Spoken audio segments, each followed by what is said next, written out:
दोस्तों, इस बार पितृ पक्ष 17 सितंबर से शुरू होकर 2 अक्टूबर को खत्म होंगे और इस पखवाड़े में 2 ग्रहण पड़ रहे हैं। पितृ पक्ष की शुरुआत जहां चंद्र ग्रहण के साथ हुई थी, वहीं पितृ पक्ष पखवाड़े का समापन सूर्य ग्रहण के साथ होगा। इन दोनों ग्रहणों की विशेषता यह है कि ये दोनों ही ग्रहण भारतवर्ष में दिखाई नहीं देंगे, इसलिए इनका सूतक काल भी मान्य नहीं होगा। साल का आखिरी सूर्य ग्रहण एक वलयाकार ग्रहण होगा। हमारे सनातन धर्म में आश्विन अमावस्या तिथि का विशेष महत्व है। इस वर्ष आश्विन अमावस्या पे वर्ष का दूसरा और अंतिम सूर्य ग्रहण लगने वाला है, जो कि 2 अक्टूबर 2024 को लगेगा।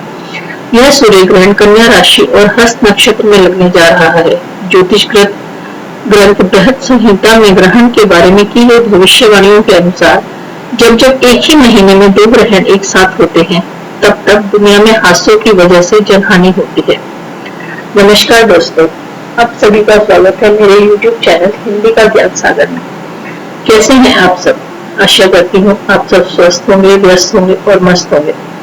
दोस्तों, अब तक तो आप समझ ही गए होंगे कि हमारा ये वीडियो 2 अक्टूबर को लगने वाले सूर्य ग्रहण के बारे में। इससे पहले भी अप्रैल में मैंने एक वीडियो सूर्य ग्रहण के बारे में बनाया था, जिसे आप लोगों ने बहुत पसंद किया था। आशा करती हूँ ये वीडियो भी आप सबकी उम्मीदों पे खरा उतरे।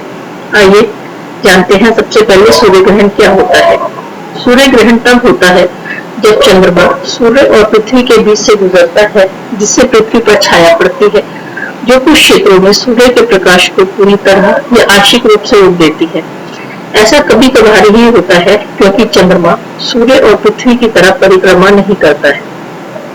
दोस्तों, जब मैं लोगों से बात करती हूँ तो बहुत से लोग बताते हैं कि ग्रहण में कोई कहता है हमने पूरा सूरज देखा, कोई कहता है हमने चांद की तरह सूरज देखा, कोई कहता है कि हमें बहुत छोटा सा सूरज दिखाई दिया। तो इसका मतलब यही है कि सूर्य ग्रहण भी अलग अलग प्रकारों के होते हैं।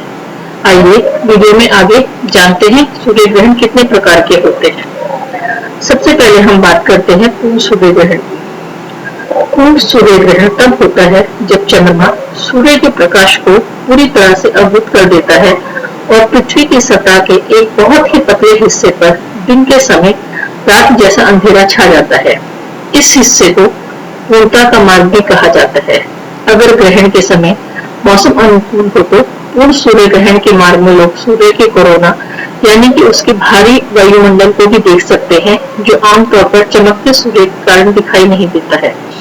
पूर्ण सूर्य ग्रहण एकमात्र ऐसा सूर्य ग्रहण है जहां दर्शक अपने ग्रहण चश्मे को कुछ समय के लिए हटा सकते हैं, जब चंद्रमा सूर्य को पूरी तरह से ढक रहा हो।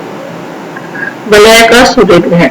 वलयाकार सूर्य ग्रहण तब होता है जब चंद्रमा सूर्य और पृथ्वी के बीच से गुजरता है, लेकिन जगह पृथ्वी से अपने सबसे दूर बिंदु पर या उसके पास होता है, लेकिन चंद्रमा पृथ्वी से दूर है, इसलिए यह सूर्य से छोटा दिखाई देता है और सूर्य को पूरी तरह से ढक नहीं पाता। नतीजन चंद्रमा एक बड़ी चमकदार डिस्क के ऊपर एक काली डिस्क के रूप में दिखाई देता है, जो चंद्रमा के चारों ओर एक वलय जैसा दिखता है। आंशिक सूर्य ग्रहण। आंशिक सूर्य ग्रहण तब होता है जब चंद्रमा सूर्य और पृथ्वी के बीच से गुजरता है, लेकिन सूर्य, चंद्रमा और पृथ्वी पूरी तरह से एक सीध में नहीं होते हैं।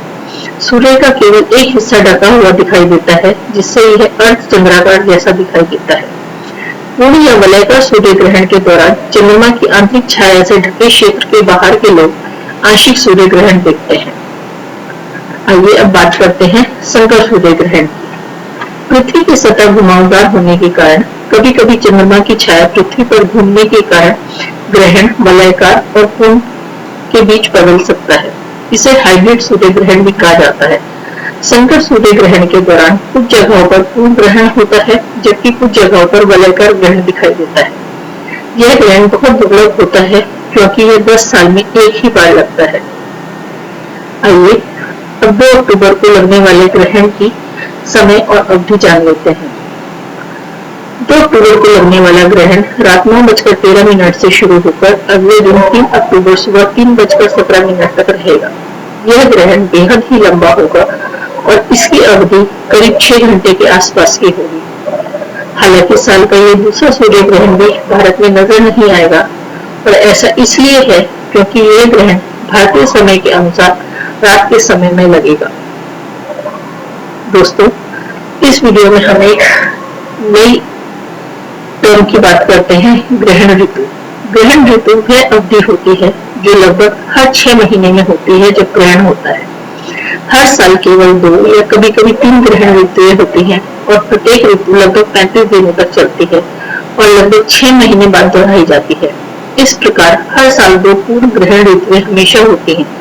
प्रत्येक ग्रहण ऋतु में 2 या कभी कभी 3 ग्रहण भी होते हैं। अब आप में से बहुत से लोगों के मन में ये सवाल आएगा कि ये ग्रहण भारत में नहीं दिख रहा है, तो ये दिखेगा आखिर कहाँ? तो दोस्तों, यह ग्रहण दक्षिण अमेरिका के उत्तरी भागों के अलावा Brazil, Chile, Peru, Argentina, Mexico, हुनारू, फिजी, अंटार्कटिका, ब्रेका आइलैंड और दक्षिण अमेरिका और प्रशांत महासागर के कुछ इलाकों में दिखाई देगा। अगर दोस्तों भारत में ये ग्रहण दिखाई नहीं देगा, तब भी क्या इसका सूतक यहाँ मान्य होगा? आइए जानते हैं। धार्मिक ग्रंथों के अनुसार सूर्य ग्रहण के 12 घंटे पहले से सूतक काल लग जाता है और इस अवधि में सूतक काल और ग्रहण के नियमों का पालन करना पड़ता है। लेकिन जिस क्षेत्र में यह ग्रहण दिखाई देता है वहीं सूतक काल मान्य होता है और ग्रहण के धार्मिक कर्मकांड और सावधानियां अपनानी पड़ती है। क्योंकि यह सूर्य ग्रहण भारत में दिखाई ही नहीं देगा, इसलिए यहाँ सूतक काल मान्य नहीं होगा। बहुत से लोग बोलते हैं कि हमने ग्रहण को ऐसे ही नग्न आंखों से देखा, जो कि बहुत गलत है। आइए देखते हैं सूर्य ग्रहण को सीधा देखने से क्या होता है। अगर हम सूर्य ग्रहण को बिना उचित नेत्र सुरक्षा के नग्न आंखों से देखें तो हमारे रेटिना में जलन हो सकती है, जिसे सौर रेटिनोपैथी या ग्रहण अंधापन भी कहा जाता है। यह क्षति अस्थायी या स्थायी हो सकती है और सूर्य ग्रहण देखने के कुछ घंटों से लेकर कुछ दिनों बाद तक महसूस की जा सकती है। दोस्तों, हम सभी ने देखा है कि जब सूर्य ग्रहण होता है तो उस समय बाहर बिल्कुल अंधेरा हो जाता है, एक बहुत ही शांत सा माहौल हो जाता है, जिससे हम लोग तो अपने घरों के अंदर ही रहते हैं, परंतु जंगलों में रहने वाले जानवर, पशु पक्षी, उन पर इस ग्रहण का क्या असर होता है, वो उस दौरान क्या करते हैं, हमें नहीं पता। आइए वीडियो में आगे इसी बारे में जानते हैं। अपने जागने, चारा खोजने, शिकार करने और सोने के दैनिक व्यवहार को नियंत्रित करने के लिए जानवर 24 घंटे के बायोलॉजिकल क्लॉक पर निर्भर करते हैं, जिसे सर्काडियन रिदम भी कहा जाता है। लेकिन दिन के वक्त अंधेरा होने पर जानवर कैसा बर्ताव करेंगे, इसका अनुमान लगाना थोड़ा मुश्किल हो जाता है। दोस्तों, जंगली जानवर भी 2 प्रकार के होते हैं, दिनचर जो दिन में सक्रिय होते हैं और रातचर जो रात में जागते हैं। ग्रहण के प्रभाव के कारण दिनचर जानवर चुप हो सकते हैं और अपनी मांद्र की ओर बढ़ सकते हैं, जबकि रातचर जानवर चहचहाने लगते हैं और ज्यादा सक्रिय हो जाते हैं। वहीं ग्रहण के दौरान पालतू जानवर भी अजीब सा व्यवहार करने लगते हैं। वो चीजों के पीछे छिप जाते हैं, चीखने लगते हैं, बेवजह इधर उधर घूमना शुरू कर देते हैं या बिना किसी भाग दौड़ के हाँफना शुरू करते हैं। जैसे जैसे आसमान में अंधेरा छाने लगता है, पालतू जानवर अपनी रात की दिनचर्या शुरू कर देते हैं। वहीं खेत खलिहान में रहने वाले जानवर जैसे कि गाय या मुर्गियां अपने खलिहान की ओर जाने लगते हैं, क्योंकि उन्हें लगता है कि रात हो गई है। दोस्तों, ग्रहण का हमारे वातावरण पे भी बहुत असर पड़ता है। सूर्य ग्रहण मौसम को प्रभावित करने के लिए जाने जाते हैं और यह कोई आश्चर्य की बात नहीं है कि ग्रहण के दौरान तापमान गिर जाता है। जब चंद्रमा सूर्य को पूरी तरह से ढक लेता है, उसका मतलब होता है कि धरती को गर्म करने के लिए सूर्य का ताप कम मात्रा में उपलब्ध है। जिस क्षेत्र में ग्रहण पूर्णता में होता है, वहां तापमान में ज्यादा गिरावट देखने को होती है। तापमान में कितनी गिरावट आएगी, यह वातावरण में उपलब्ध नमी पर निर्भर करता है। दोस्तों, हम में से बहुत से लोग उत्सुक होते हैं कि जब सूर्य ग्रहण लगेगा तो हम उसको देखेंगे, परंतु सूर्य ग्रहण को नग्न आंखों से देखना उचित नहीं है। इसीलिए कहा जाता है कि सूर्य ग्रहण के दौरान कुछ बातों का ध्यान रखना चाहिए। आइए जानते हैं। सबसे पहले तो सूर्य ग्रहण को कभी भी सीधी आंखों से ना देखें, क्योंकि सूर्य की किरणें हमारी आंखों को नुकसान पहुंचा सकती है। सूर्य ग्रहण देखने के लिए प्रामाणिक चश्मे या वेल्डर का ग्लास इस्तेमाल करना चाहिए। ग्रहण को देखने के लिए पिन होल प्रोजेक्टर का भी इस्तेमाल किया जा सकता है। ग्रहण के दौरान अगर घर से बाहर निकलना बहुत जरूरी हो तो शरीर को पूरी तरह से ढककर ही निकलना चाहिए। ग्रहण के दौरान पानी पीने से बचना चाहिए क्योंकि सूर्य के प्रकाश की अनुपस्थिति में शरीर की ऊर्जा का स्तर कम हो जाता है। ग्रहण के दौरान भोजन पकाना या खाना भी वर्जित माना जाता है। ग्रहण के दौरान तेल मालिश न करें। इस दौरान बाल कटवाने, दाढ़ी बनवाने या नाखून काटने से भी बचना चाहिए। और दोस्तों, ग्रहण के बाद स्नान अवश्य करना चाहिए। हमारे घर के बड़े बुजुर्ग कहते हैं कि ग्रहण जब पूरा हो जाता है तो उसके बाद हम लोगों को कुछ दान पुण्य भी करना चाहिए। अगर आप इन बातों पर विश्वास करते हैं तो दान पुण्य अवश्य करिए। और दोस्तों, अगर आप लोगों को ये वीडियो पसंद आया हो तो इसको लाइक, शेयर और सब्सक्राइब जरूर कीजिए।